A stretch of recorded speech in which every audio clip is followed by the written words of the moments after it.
What is going on, guys? It is Bucky and welcome to your 80th Java tutorial. In this tutorial I'm going to teach you guys how to add data to your files. So in the last tutorial we pretty much learned how to create an empty file. Not that useful, so let's go ahead and put something in it in this tutorial. And hold on one second, I got an itch in my ear.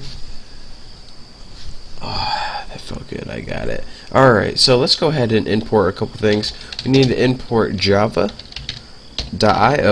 and let's go ahead and import everything from there. And as you can see, I made a separate class outside my main class, and I just named it create file because that's what we're going to be doing, creating files. That's why I named it that. So next, let's go ahead and put java.lang. We need some crap from in there. And lastly, let's go ahead and import java.util. Now, I'm not exactly sure what we're going to be building in this tutorial, but this should cover everything. So, without further ado, let me think, what do I want to do first? Well, the first thing we need to do is do a private formatter variable, and I'm going to name an X as usual. And what this is going to do is hold a formatter object. And let's go ahead and make a method to pretty much create and open a file. So let's go ahead and put public void, and we'll just name it open file. You can name it whatever you want. It doesn't take any parameters because it's just going to open a file. Now in this method, what we want to do, we got to have our try and catch block like always. So let's go ahead and try and set X equal to new formatter object, and go ahead and write a file name. Make sure you write one that you don't already have a file, or else you're gonna overwrite it. So I don't have a file called like Chinese.txt. You probably don't either, so you can use that. So go ahead and try and set this file equal to X. If you can't, let's just go ahead and catch an exception. So catch exception E, and this pretty much means if you get an error, what do you want to do? Let's do system out println. Just put you have an error. No, error. There we go. Alright, so now whenever we call this method open file, it's pretty much just gonna set X equal to this file. It's pretty much just gonna give us a file so we can use. So now we have a file that we can use. So what do we want to do to that? Well, we want to add a record to it. So let's go ahead and put public void add records, and let's go ahead, and this isn't going to take any parameters either. And adding records is the easiest thing in the world. All you need to do is put the file you want added to, which is X, because remember we set equal to Chinese.txt, and what you do is the method is format, and this pretty much is like printf for files. And now again, how familiar is this? The format and the arguments. So for the format, let's insert 3 strings. The first one, let's say we're making like a user account.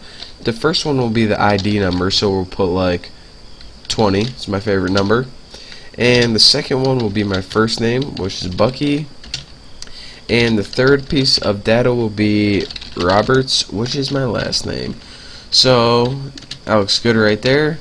So now what this is going to do is insert 3 elements in the same line. It's going to say 20 Bucky Roberts. It's going to insert that in our file whenever we call this method add records. And the last thing that we want to do is write a method to close the file. So go ahead and write public void close file, or name it whatever you want, but that's pretty easy to remember. And why do we need to put, well, I'll show you guys what the thing is. X close, and close is built-in method, so that's why we can use this. And that's why we needed to include all these, so we can use this close method. But now let me tell you guys why we need to close this file. It's pretty much like a housekeeping thing. Whenever we exit our program, Windows usually, and I say usually, closes our file from writing, so nothing else can write in it. But sometimes, remember, every operating system is different. Sometimes, depending on your program, it can leave the file open, it can lead to some errors. So you always want to close your files. It's good programming. You always want to do it. I mean, you can probably get away with not doing it, but if you ever get a job as a Java programmer, they are going to be PO'd at you if you forget to close your files. It's probably going to cause some errors later down the road. So we're pretty much, recap, talking about something different now. We pretty much got 3 methods in here.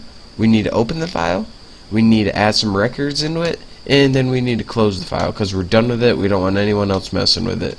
So go ahead and in your main, or whatever your main method is, just go ahead and, well, we don't need to include anything, but what we do need is to create an object, and I name my class create file. So create file, I'm just gonna name it like G or something. New create file, doesn't take any parameters, we didn't make a constructor. And remember, we have 3 methods we built. Open file right there, G, what do we name it, add records right there. And so now we opened the file, we added the records, and now what we need to do is close that file because we're done with it.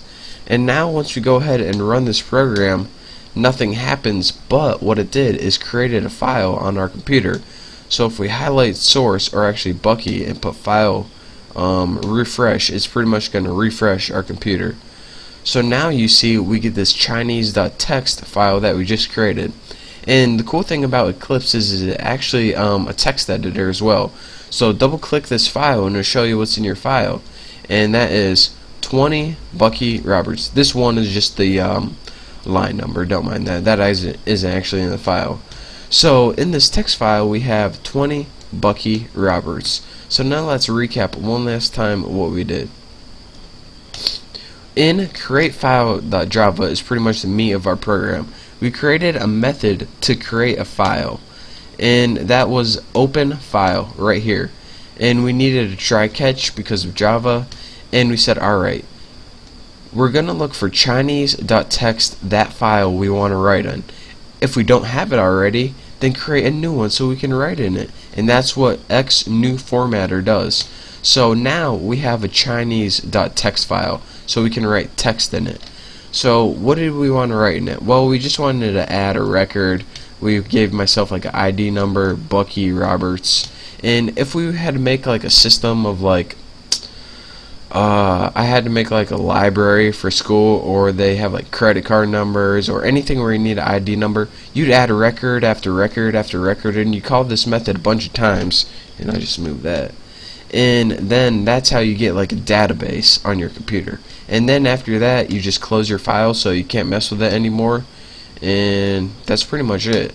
So thank you guys for watching. I hope you learned a little something, and hopefully I got this so you guys can see it, but oh well, I'm done with the tutorial anyways.